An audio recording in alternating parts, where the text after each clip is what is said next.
Hello' গাইছ, আশা কৰিছোঁ সকলো ভালে আছে নিশ্চয়। বন্ধুসকল বৰ্তমান আৰু সেইটো হৈছে বহি আছোঁ ঘৰৰ ভিতৰতে আৰু আজি ভিডিঅ'টো জানিছে কিহৰ ওপৰত বনাইছোঁ, কুকুৰৰ ওপৰত। তোমালোকে ভাবিবা যে কি কুকুৰ চুকুৰৰ ওপৰত ভিডিঅ' বনাই থাকে বুলি, মানে আৰু বনাই দিছোঁ আৰু তোমালোকে যাতে চাব পাৰা আৰু ভিডিঅ'টো মানে নিজেও মানে ভিডিঅ' চাই অলপ মানে নিজেও মানে কুকুৰ চুকুৰৰ পৰা বাচি থাকিব পাৰিবা, তেতিয়া গম পাবা আৰু কুকুৰৰ পৰা যে কি বেমাৰ হয় বুলি। আৰু ভিডিঅ'টো পাৰিলে লাষ্টলৈকে চাবা আৰু চেনেলটো ছাবস্ক্ৰাইব কৰিবা, লাইক এটা মাৰিবা।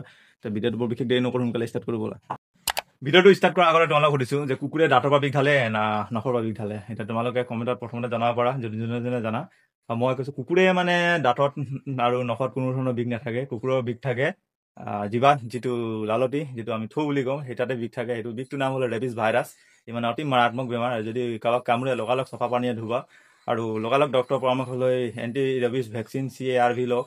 আৰু মানে কুকুৰৰ পৰা অকণ দূৰতে থাকিব লাগে। আৰু এতিয়া কুকুৰৰ নখত কোনো ধৰণৰ বিষ নাথাকে, যিহেতু আৰু কুকুৰে যদি তোমালোকে প্ৰত্যক্ষ কৰিবাচোন, কেতিয়াবা মানে ক'ৰবাত বহি থাকিলে কুকুৰে মানে নিজৰ নখটো মানে কামুৰি থাকে আৰু হাত চাত ভৰি চৰি। সেই সময়ত যদি কোনোবাই কিবা কৰি দিয়ে যাই কিনে সেই সময়খিনিত মানে তেতিয়া কুকুৰে যদি আঁচুৰি দিয়ে, তেতিয়া এই ভাইৰাছটো সম্ভাৱনা থাকে।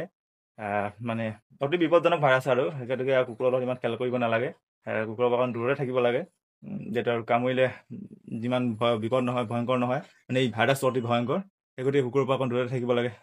ভিডিঅ'টো বৰ বিশেষ দীঘলে নকৰোঁ, কাৰণ তোমালোকে ভিডিঅ'টো চাই কিবা এটা যদি মানে গম পালা আৰু তেতিয়াহ'লে চেনেলটো ছাবস্ক্ৰাইব কৰিবা, লাইক এটা মাৰিবা। আৰু তোমালোকে যদি মোৰ পৰা বেছি জানিছিলা তেতিয়া কমেণ্টত জনাব পাৰা। আৰু মোৰ কিবা অলপ ভুল হৈ গৈছে, হৈ যাব পাৰে, অকণমান খৰখেদাকৈ ভিডিঅ'টো বনাই আছোঁ। আৰু গতিকে যিকেইটা মানে কৈছোঁ আৰু হয় আৰু এইকেইটাই আৰু সেইকাৰণে কুকুৰৰ পৰা অকণ সাৱধান হৈ থাকিব লাগে। ভিডিঅ'টো বৰ বিশেষ দীঘলে নকৰোঁ, ইমান ধৰণৰ পেলাইছোঁ, টাটা বাই বাই।